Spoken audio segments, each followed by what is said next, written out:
Muy bien, hermanos, es momento de la proclamación de la palabra. Voy a hacer una lectura bíblica en el libro de Corintios, Primera de Corintios, capítulo 16, el versículo 22. Dice la palabra de nuestro Dios: el que no amare al Señor Jesucristo sea anatema. El Señor viene. Y dejo el lugar al esforzador Manuel Méndez, que es quien dará la predicación el día de hoy con el título Una vista general. Hola, ¿qué tal, jóvenes de la Sociedad de Esfuerzo Cristiano Maranata? Agradezco la oportunidad de poder compartir con ustedes el primer tema del libro Reconstruyendo Muros, producido por la Unión Nacional de Sociedades de Esfuerzo Cristiano. Me toca exponer con ustedes el tema uno, que refiere al panorama general. El libro está abarcado por 5 temas en los cuales se van a estar desarrollando en las distintas actividades. La UNSEC recomienda que se puedan llevar a cabo estos temas en estos días.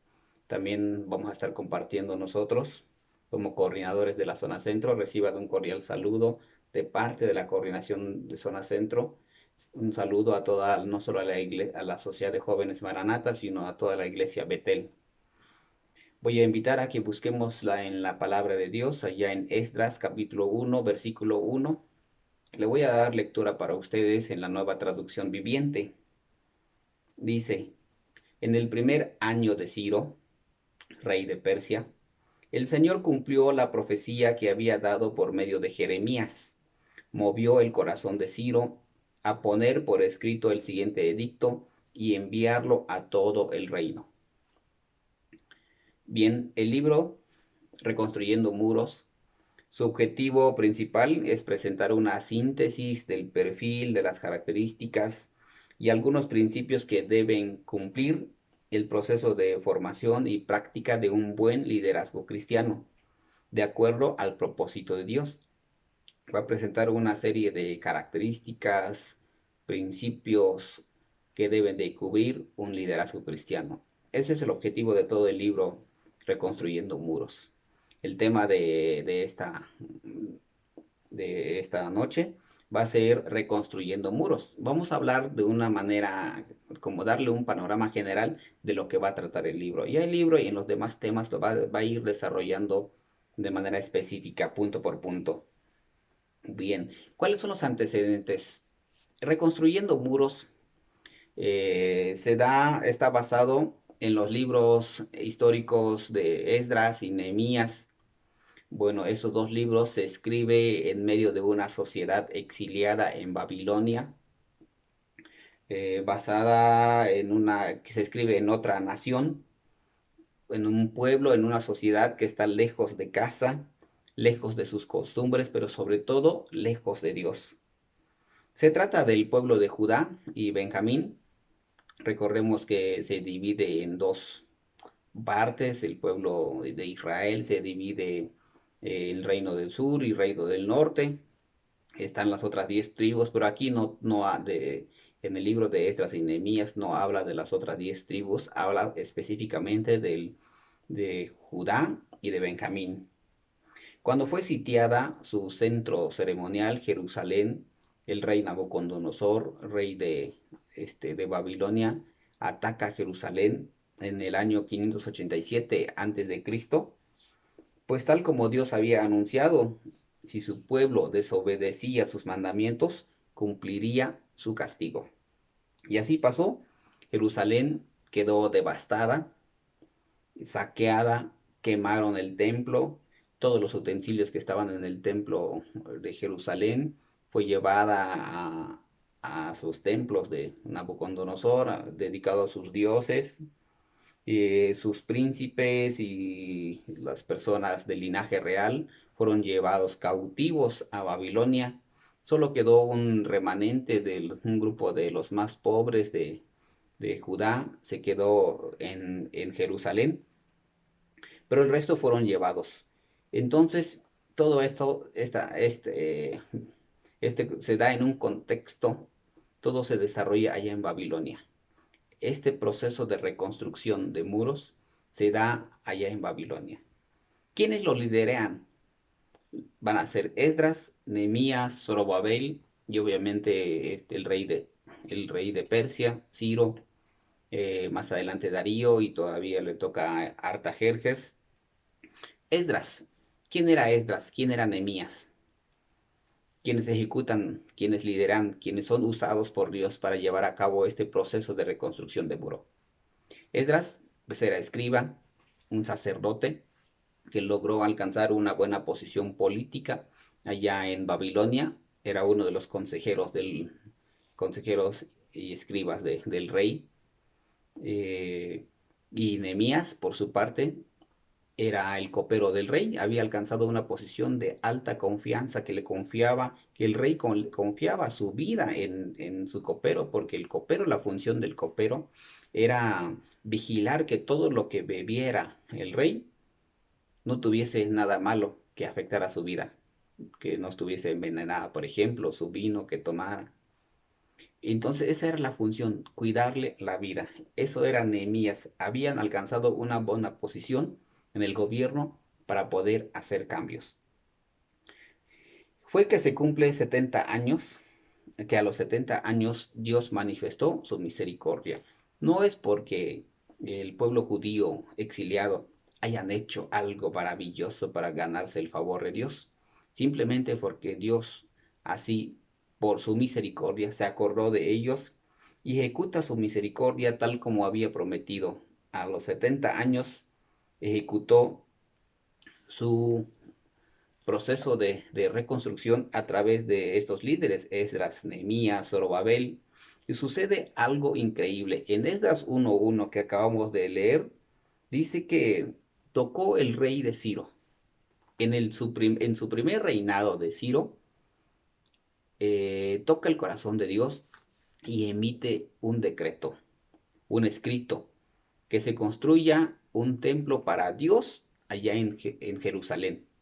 Por lo tanto, le pidió a todos los de Jerusalén que deberían de volver a su pueblo, que deberían de ir a construir un templo para Dios. Y recordemos que Dios puede usar a quien quiera, a quien le plazca, aunque no sea de nuestro agrado. En el primer año del reinado de Ciro, se dio entonces el gran éxodo, el retorno del pueblo de Judá a Jerusalén, pero no fue una tarea fácil. ¿Cuáles fueron los planes de reconstrucción? Se tenía que hacer una reconstrucción, pero no solo física, se tenía que hacer una reconstrucción integral, porque la, Jerusalén, el pueblo de Judá, no solo estaba caída, no solo estaba sitiada de manera física como nación, también se necesitaba una reconstrucción de su fe, de su esperanza. Necesitaban restablecer su identidad hacia Dios, porque lo habían perdido. La restauración de su fe era uno de los más importantes, restaurar su obediencia a Dios y restablecer su identidad, por lo cual, pues, se habían alejado de Dios y ya habían pagado, ya habían sufrido 70 años de exilio en Babilonia. Cuando leo estas partes, esta porción de la palabra de Dios, y que un pueblo que estaba lejos de Dios, un pueblo que había perdido su identidad, pues encontramos algo similar en la actualidad. Estamos en medio de una sociedad que cada vez más pierde su identidad, pierde el valor de la verdad. Estamos en lo relativo, cada quien tiene su propia verdad. Estamos en un país que tiene un gobierno izquierdista, progresista, que propone leyes a favor del aborto, del matrimonio homosexual, cada vez políticas públicas lejos de la palabra de Dios, porque no tenemos personajes que tengan capacidad de decisión allá en la política como Esdras, porque muchas iglesias aún piensan que no se deberían de meter en la política porque es malo o porque incluso dicen que la política es del diablo. No, necesitamos abogados, buenos políticos, temerosos de Dios, como Esdras, como Nehemías, que estaban en una alta posición, que pudiesen aconsejar al rey. La sociedad actual cada vez más se va a estar alejando de Dios, solo hablar de Europa están más cerca del ateísmo.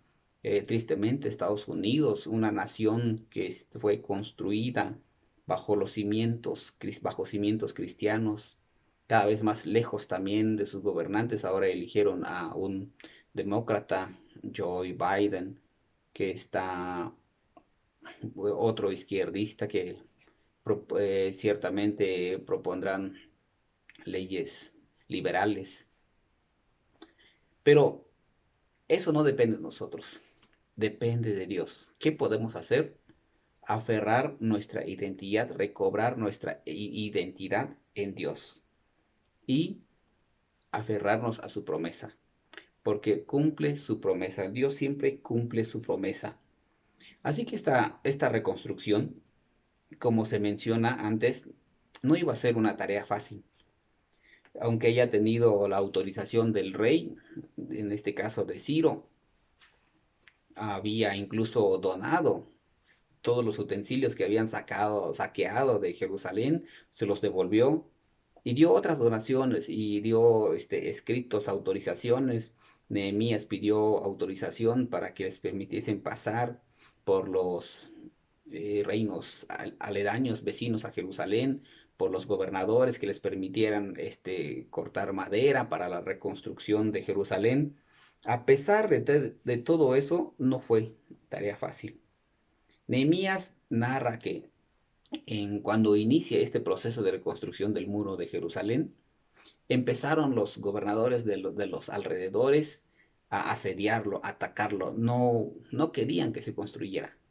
Cada vez que nosotros intentamos hacer algo bueno para Dios, el enemigo no se agrada y usa a personas o hace que las cosas sean difíciles. Sin embargo, cada quien hizo lo suyo. Nos narra en el libro de Nehemías de que era tan fuerte el asedio, el peligro de un ataque, que mientras construían en una mano tenían la espada y en otra mano el utensilio para construir. Pero cada uno hizo su parte. Si la familia vivía de aquí, y esta parte del muro lo construían. Pero también a través de Esdras hicieron también la parte más importante: restablecer su fe, recuperar su esperanza y volver a Dios, volver a la palabra de Dios.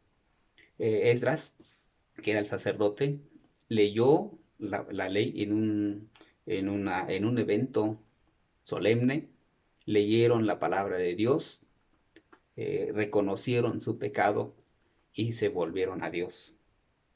Eso fue lo que los hizo restablecer. Eso fue la reconstrucción más importante, reconstruir su identidad de Dios. ¿Qué debemos de hacer nosotros si estamos haciendo cosas y no salen como nosotros planeamos? Si en la actualidad vemos a una sociedad que cada vez más se aleja, nosotros como cristianos debemos de fortalecer nuestra identidad, cimentar nuestra fe en Dios. Porque estemos en donde estemos, vamos a poder brillar, vamos a poder dar un buen testimonio. No solo podemos servir a Dios en las iglesias, en la parte de la predicación o en la alabanza, también podemos servir a Dios a través de las distintas profesiones. Les hablaba de que necesitamos políticos que pudiesen incidir en buenas decisiones allá en el Congreso, en el Poder Ejecutivo, en el Poder Judicial, en las distintas partes, en las distintas profesiones, sea que seas un agricultor, albañil o un catedrático en las universidades. En todas esas posiciones podemos glorificar a Dios y servir a Dios en todos esos ámbitos. Así que necesitamos fortalecer nuestra identidad del Señor. Porque ¿cuáles fueron las causas que los llevaron al exilio? Dios siempre les anticipó: si ustedes no se apartan de mis mandamientos, estos son los beneficios. Les ponía siempre: ciertamente pongo delante de ti y el bien y el mal. Elige pues lo bueno y lo malo. Elige pues lo bueno para que te vaya bien, porque si eliges hacer lo malo, ciertamente te irá mal. Y sus profetas ahí los tenían diciendo sus profetas, Jeremías, Isaías, les decía cuando los sacerdotes empezaban a corromperse, empezaban a hacer cosas que estaban fuera de la ley de Dios, les decía, si siguen en esa posición de idolatría, de corrupción, Dios castigará. Y así pasó. El rey Nabucodonosor, en el año 587 a.C., ataca Jerusalén y queda totalmente devastada. ¿Cuáles fueron las causas? La desobediencia a Dios. Fue el factor fundamental del exilio. Las continuas rebeldías que nosotros leemos en el Antiguo Testamento, la crisis de infidelidad a Dios, los llevó a tal devastación. Incluso el remanente que quedó, porque cuando Nehemías regresó, se dio cuenta, llegó a conocer al pueblo judío que estaba el rey eh, Nabucodonosor, el reinado de allá de Persia, había puesto gobernadores para el remanente que quedó. Pero estos gobernadores que pusieron empezaron a oprimir a sus propios hermanos. El pueblo judío, el remanente que quedó, empezó a casarse con personas paganas que estuviesen fuera de su fe, que tenían otros dioses, otros ídolos, pero sobre todo empezaron a oprimir a sus hermanos, que impusieron tributos con una usura tan alta, cometieron el delito de oprimir con la usura, de deudas con intereses impagables, que llegaron a la necesidad de hipotecar sus terrenos, y cuando ya no podían, no tenían ni con qué pagar, ni con su terreno, ni con sus casas, entregaban a sus hijos en esclavitud para poder cubrir sus deudas. Cuando Nehemías se dio cuenta de todo esto, de cuán alejados estaban de Dios, tomó acciones inmediatas, hizo que devolvieran sus tierras, sus viñedos, liberaran a los hijos que los tenían esclavos, y les dijo cómo es posible que estén oprimiendo a sus propios hermanos. Así que hizo una reconstrucción integral, volver a la palabra de Dios. Reconstruyeron los muros, reconstruyeron el templo, que era un símbolo espiritual para el pueblo de Judá. Hicieron una reconstrucción integral, pero hizo una decisión tajante.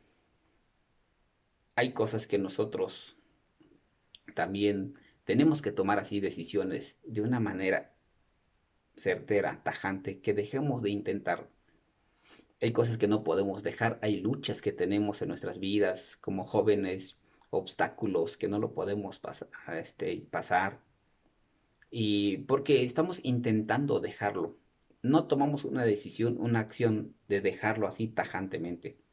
¿Qué hizo Nehemías con el pueblo? Los apartó, habían formado matrimonios mixtos, los dejaron, los apartaron trazaron una línea con los pueblos paganos de los alrededores. eh, Hizo una acción de liberar a sus hijos que tenían en esclavitud, de devolver lo que les habían quitado a los oprimidos. Hicieron las cosas, pero tomaron la acción inmediata. Así que todo esto se da por la desobediencia. No es Dios quien se aleja. Somos nosotros los hombres que nos alejamos de Dios. Sin embargo, la fidelidad de Dios a su promesa permanece. Dios siempre cumple sus promesas. El hombre, aunque sea infiel, el Señor permanece fiel, tal como le prometió a Jacob, incluso cuando estaban en esclavitud en Egipto. Les prometió, igual fueron 70 años que estuvieron allá, les prometió y así fue. Los sacó, los liberó de la tierra de Egipto.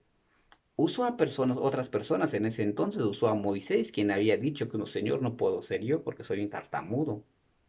Y así puede usar a personas, porque no se trata de las personas, porque puede que la persona, el hombre, pues no sea el mejor capacitado, pero Dios los guía y los capacita.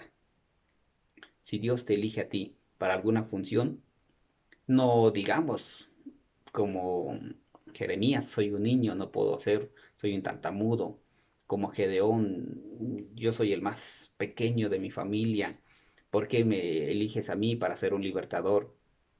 Si nosotros somos puestos o elegidos para servirle a Dios, lo hagamos con la confianza de que Dios nos guía, nos capacita y su presencia está siempre con nosotros. Dios nos capacita para cumplir su propósito. Así que a los 70 años cumple su promesa con el pueblo exiliado en Babilonia y usa al rey, toca el corazón del rey Ciro. Así cumplió con sacarlos de Babilonia. Las promesas de Dios siempre se cumplirán, siempre las promesas de Dios siempre son seguras. Se cumplirán todas y cada una de ellas. El propósito de Dios para su pueblo son tan reales. Cuando pasemos por alguna aflicción, recordemos la promesa del Señor en la palabra, en su palabra escrita. Ciertamente se cumplirán esas promesas de que Dios no nos abandona a pesar del sufrimiento, a pesar de las pérdidas que llegamos a tener, las enfermedades. Dios está cercano, nos acompaña en esa aflicción. A veces permite que pasen cosas en nuestras vidas, que suframos, pero tiene un propósito aún mayor para eso. El propósito de Dios para su pueblo siempre se cumple, aunque tiene su tiempo. Pasaron aquí 70 años. 70 años los judíos nunca entenderían el plan de Dios cuando Jerusalén fue sitiada, fue devastada. Tan solo leemos en el libro de Lamentaciones cuán grande fue esta devastación. Pero Él actúa a su tiempo, usa a las personas indicadas que desde antes de la fundación del mundo les es impuesto ese propósito. Nosotros nacemos con algún propósito. Tenemos que descubrir cuál es el propósito de Dios para nuestras vidas y lo cumplamos. Dios provee todos los medios. Cuando Dios te usa, tengamos la confianza de que Dios mismo provee los medios, los recursos para ejecutar su plan, porque si hacemos algo para Él, Él mismo nos provee, Él mismo cuida de sus siervos, Él mismo cuida de sus hijos. Así que sin importar la capacidad humana, Él mismo los guía y los capacita. ¿Qué podemos aprender de esta introducción, de este tema general, de este tema 1, esta introducción al panorama general? Lo que podemos aprender es que Dios cumple su promesa. Dios cumple su promesa escrita en su palabra. Dios cumple su promesa en cada uno de nosotros. Cumple su promesa en ti, amado joven. Cumple su promesa en mí.